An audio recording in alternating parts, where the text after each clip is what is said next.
जय हिंद दोस्तों, स्वागत है आपका फिर से।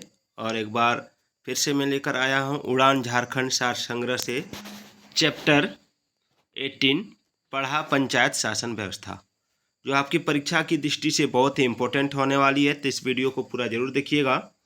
तो पहला टॉपिक ये है इसमें कि पढ़ा पंचायत शासन व्यवस्था में क्या क्या होता है, उस समय इसको आज हम लोग देखेंगे। पिछले वीडियो में आपने मुंडा शासन व्यवस्था देखा था और आज पढ़ा पंचायत शासन व्यवस्था के बारे में चर्चा करेंगे। पहला टॉपिक में पहले लाइन में ये है कि यह मुख्यतः उरांव जनजाति की शासन व्यवस्था से संबंधित है। कौन सी जनजाति की? तो उरांव जनजाति की। और यह शासन व्यवस्था मुंडा जनजाति की शासन व्यवस्था से मिलती जुलती है। यह शासन व्यवस्था मुंडा जनजाति की शासन व्यवस्था से मिलती जुलती है। और पढ़ा पंचायत शासन व्यवस्था से संबंधित महत्वपूर्ण पदों, संगठनों एवं संबंधित तथ्यों का विवरण जो है वो नीचे दिया हुआ है। आइए इसको देखते हैं। इसको थोड़ा बड़ा कर लेते हैं। आप यहाँ देख सकते हैं महत्वपूर्ण पद है यानी शब्द, इधर आपका संबंधित तथ्य है।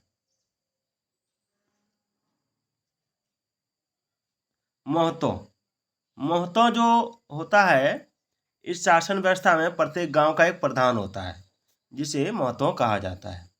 यह गांव के स्तर के मामलों का निपटारा करता है, क्योंकि महतो जब प्रधान होता है तो प्रधान का ही उस समय का ये काम था। इस कार्य में गांव के अनुभवी व बुजुर्ग लोग ग्राम प्रधान की सहायता करते हैं। और महतो के पास प्रशासनिक तथा न्यायिक दोनों प्रकार के अधिकार होते हैं। मांझी, यह महतो का सहयोगी होता है, जो महतो के पंचायती आदेशों को लोगों तक पहुंचाने का कार्य करता है।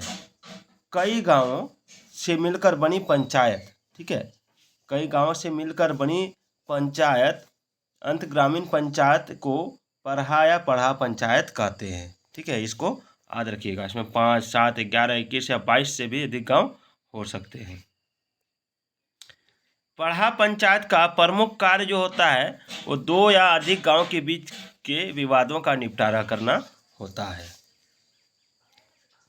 अब आ जाइए, पढ़ा या पढ़ा तो बता दिए आपको। नीचे जो लाइन है उसको देखिए। इस लाइन में क्या कह रहा है कि यह निम्न, मध्य तथा उच्च 3 स्तर में विभक्त होता है। निम्न तथा मध्य स्तर के पंचायत में फैसले का निपटारा न होने पर उच्च पंचायत द्वारा निर्णय लिया जाता है। और पंचायत की कार्रवाई में पुरुषों के साथ साथ महिलाओं की भी सहभागिता होती है। और यह पढ़ा पंचायत का प्रमुख होता है। कौन प्रमुख होता है इसको आप देख सकते हैं, पढ़ा राजा। पढ़ा पंचायत का प्रमुख होता है। और वैसे मामले जिनका निपटारा ग्रामीण स्तर पर महतों द्वारा नहीं किया जा सका, उसे पढ़ा राजा को हस्तांतरित कर दिया जाता है। पढ़ा दीवान भी होता है। यह सर्वोच्च पदधारी होता है। यह जो होता है सर्वोच्च पदधारी होता है, जो सर्वोच्च न्यायालय की तरह कार्य भी करता है। यह सभी पढ़ा राजाओं से ऊपर होता है और इनके बीच समन्वय बनाता है। पढ़ा राजा द्वारा अनिर्णित मामलों को पढ़ा दीवान को हस्तांतरित किया जाता है।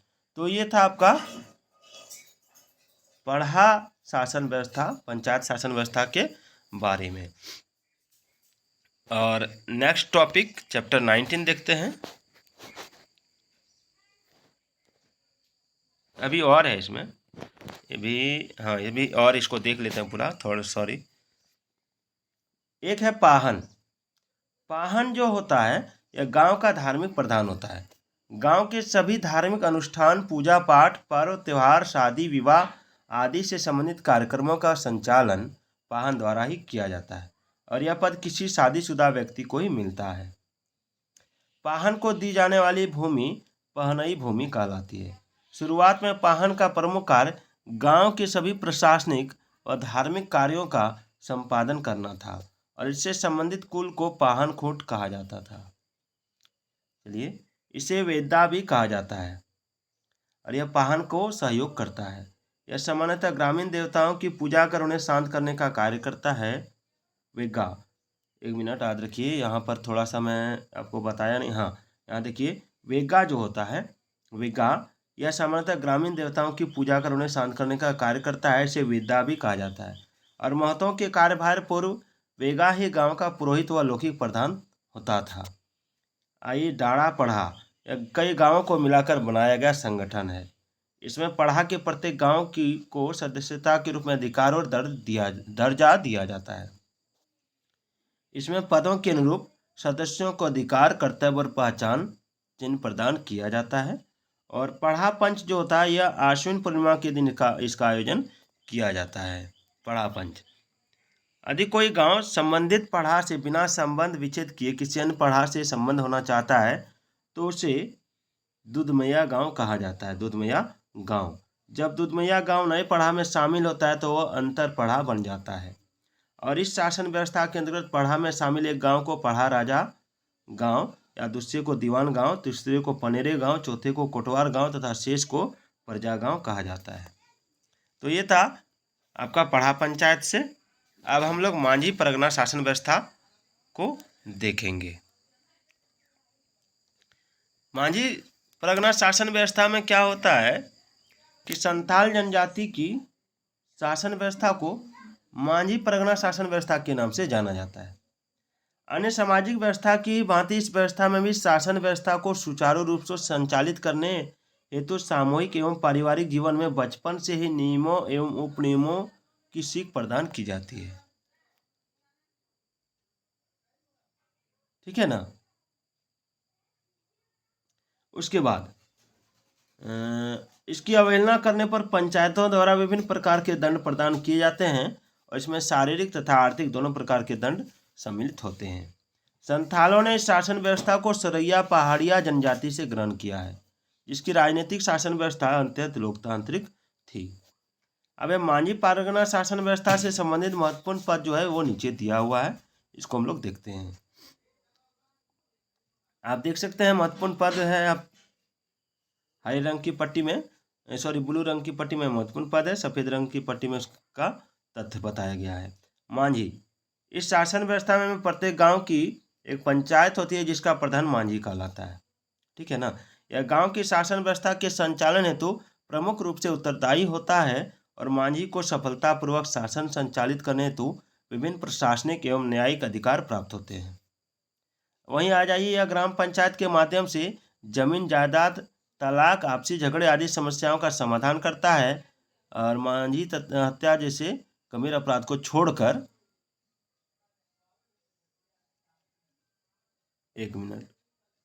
छोड़कर गांव के लगभग सभी मामलों का निपटारा करता है। हत्या के मामले में सरकारी हस्तक्षेप अनिवार्य होता है।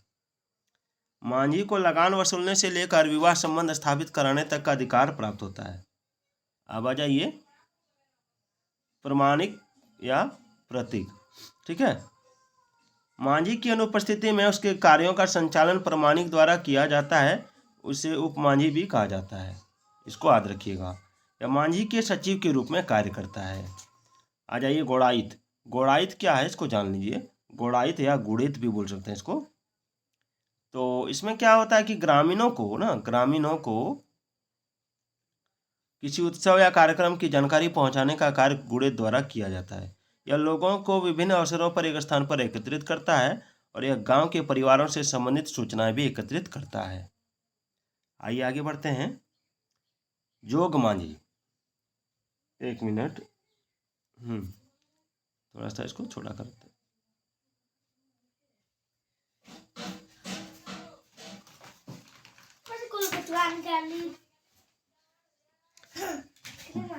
जोग मांझी जो होता है यह शासन संबंधी कार्यों को सुचारू रूप से संचालित करने के लिए मांझी की सहायता करने हेतु एक सहायक होता है, जिसे जोग मांझी कहा जाता है। यह जन्म तथा विवाह संबंधी मामलों पर महत्वपूर्ण सलाह देने का कार्य करता है, साथ ही यह विवाह संबंधी मामलों को सुलझाता है। और यह जोग मांझी की अनुपस्थिति में उसके दायित्वों का संचालन करता है। आगे बढ़ते हैं। जोग प्राणिक जो होता है जोग मांझी की अनुपस्थिति में उसके दायित्व का संचालन करता है।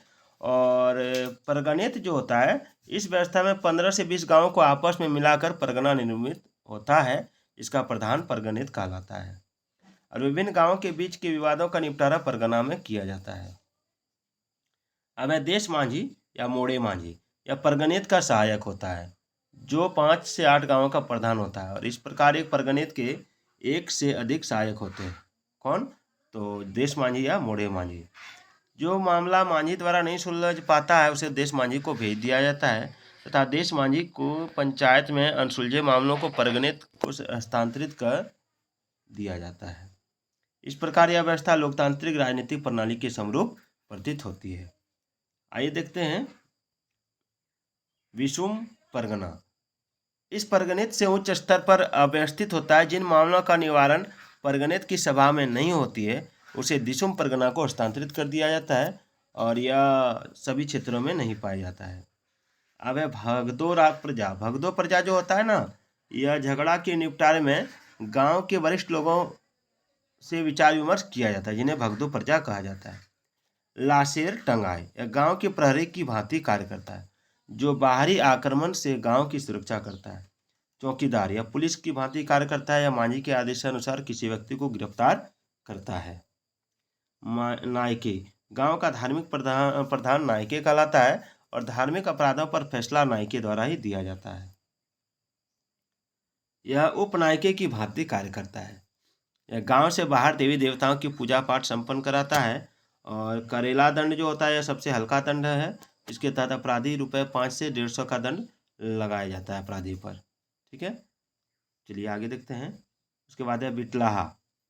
बिटलाहा जो है, बिटलाहा इस शासन व्यवस्था की सबसे कठोर सजा है जो अन अपराधों के दोषी को दिया जाता है। बिटलाहा के तहत अन अपराधी को पूर्ण बहिष्कार करते हुए उसे गांव से निकाल दिया जाता है और दोषी द्वारा क्षमाचना करते हुए पूरे गांव की जाति भोज देने पर बिटलाहा की सजा को समाप्त करने का भी प्रावधान होता है। अब है लोबीर सेंद्रा। इस शासन व्यवस्था में सर्वोच्च न्यायिक संस्था होती है और सेंद्रावेशी इस शासन व्यवस्था में शिकार परिषद होता है। और भगदो प्रजा को छोड़कर शेष सभी पदधारी को इस शासन व्यवस्था में भूमि प्रदान की जाती है। और अन्य तथ्य होता है, इस शासन व्यवस्था में भागसीम के अवसर पर अधिकारियों का चुनाव किया जाता है। और यूल रूल्स 1856 के नियम के आधार पर मांझी परगना शासन व्यवस्था को कानूनी मान्यता प्रदान की गई है। तो ये था आपका पढ़ा पंचायत शासन व्यवस्था और मांझी शासन व्यवस्था के बारे में कुछ विशेष तथ्य। तो आज का ये वीडियो आपको कैसा लगा कमेंट करके जरूर बताइएगा। तो फिर मिलते हैं। जय हिंद, जय भारत।